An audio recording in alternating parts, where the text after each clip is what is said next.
Hi guys. I found this episode of Judge Judy which highlights potential problems between a Westerner husband and a Filipina wife. I found it very interesting. This one is especially with a big age difference. At the end of the video, please let us know what you think.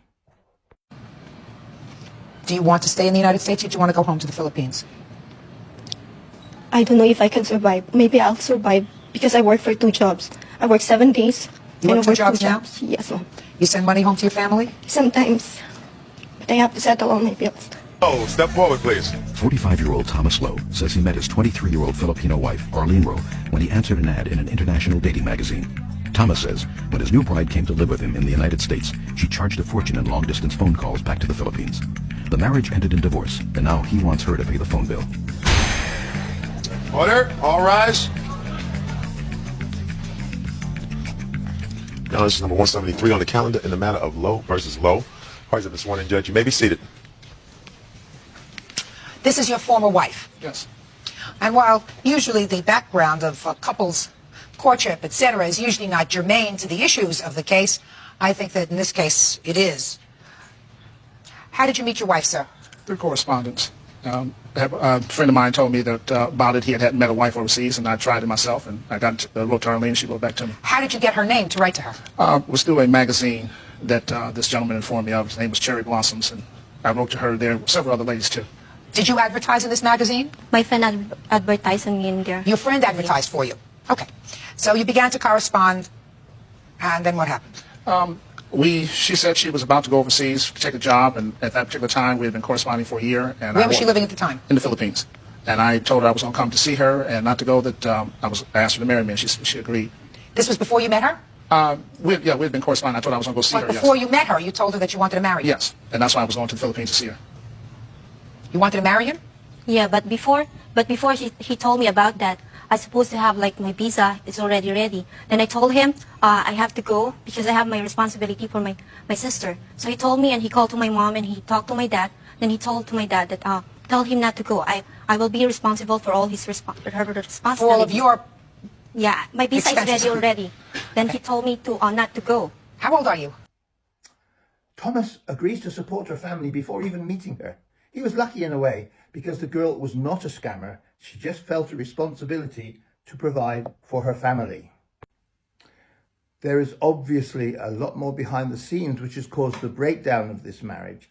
This case is only about a $3,000 phone bill which he is claiming she should pay.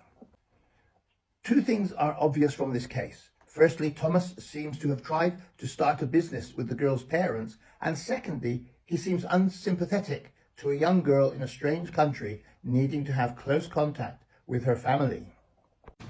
How old was she when you began this correspondence, Mr. Lowe? I do believe she was 20. Didn't you think she was a little young for you? Oh, yes, I wrote and told her so. And she wrote back and told me no, she wasn't. Well, you should have been older and wiser, sir. Yes. Because the thrust of your complaint is that while you're divorced now, she ran up phone bills in the amount of $3,400 to her mother. Yes. But he used my mom. He used before that he told to my mom and my sister because he's working with him. You mean your family was working with him? Yeah, they're working with him. What kind of that's work? Why, because they have a correspondence. We have correspondence businesses. Then my mom was the one who's handling his business in the Philippines. What kind of business? It's like correspondence services. Correspondence services? Yes, what kind of correspondence services? It's called Romance International. What? It's called Romance International. I developed my own service. And run on the Romance internet. International? Yes, run it on the internet. But, Your Honor, I did not call them for that. I sent them the pamphlets. Yeah, but he told me it's okay to call to my mom. And you accept, not only my mom, you accept the collect calls from your agent that I talk to them. Miss Lowe, did you talk to your mother a lot? Yeah, I talked to my mom. Did you talk to her for a long time? No. When you would call her or when she would call you collect to talk to you, just stay on the phone for a half hour? Sometimes longer? Yeah. If I talk to him, if I talk to my mom, he talked to...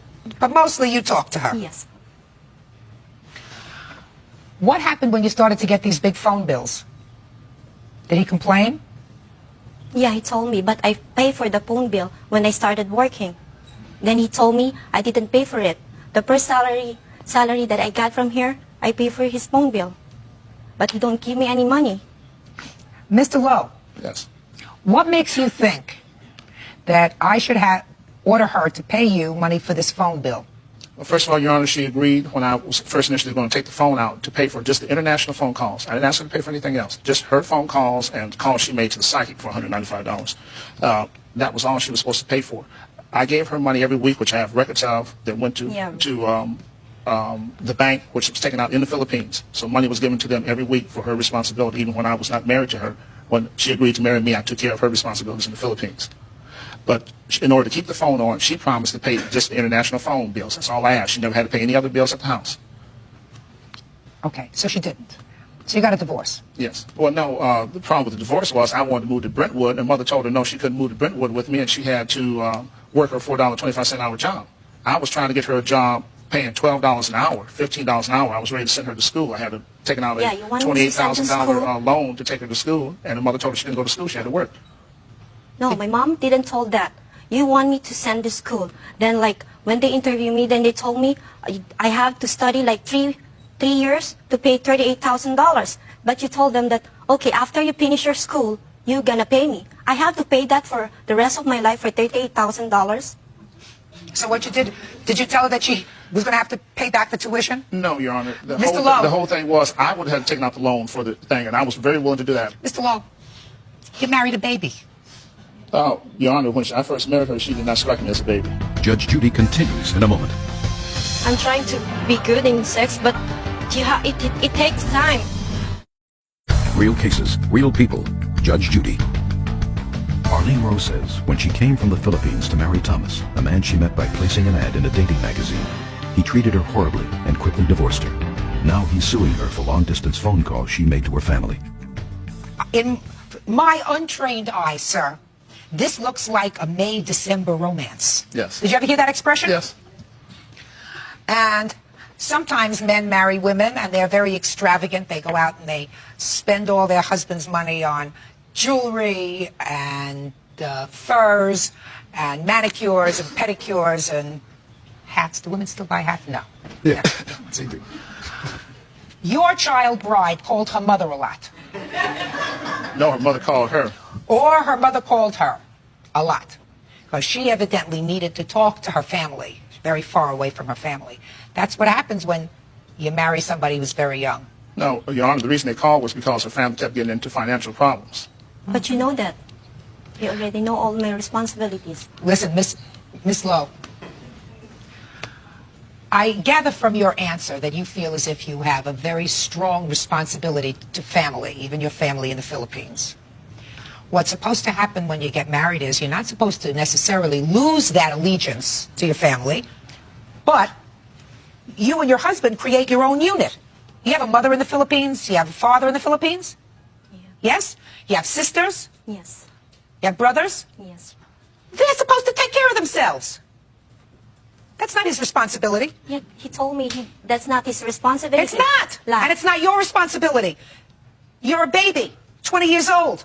You got a mother, your father, brothers, sisters, everybody else in the Philippines. All of a sudden, because you got married, you married somebody who maybe had an extra couple of bucks, that doesn't make your family in the Philippines your financial responsibility. When you're married, this is your financial responsibility. But you're not married anymore. I'm just telling you that for the future, because otherwise you're going to be a very unhappy lady the next time you get married. You can't. I didn't tell him to responsibility for my family. I told him I have to send my sister on school. So that's my responsibility. Why do you have to send your sister to Because school? I'm the second to the eldest. And what about your mother and father? They work a lot for my brothers and sisters. And like that time, my father are sick, so I have to go to work. So and what like you're he telling knows me is, all of that. so what you're telling me is them- that you had to work here and send money back to your family in the Philippines? Is that what you're telling me? No, I came here.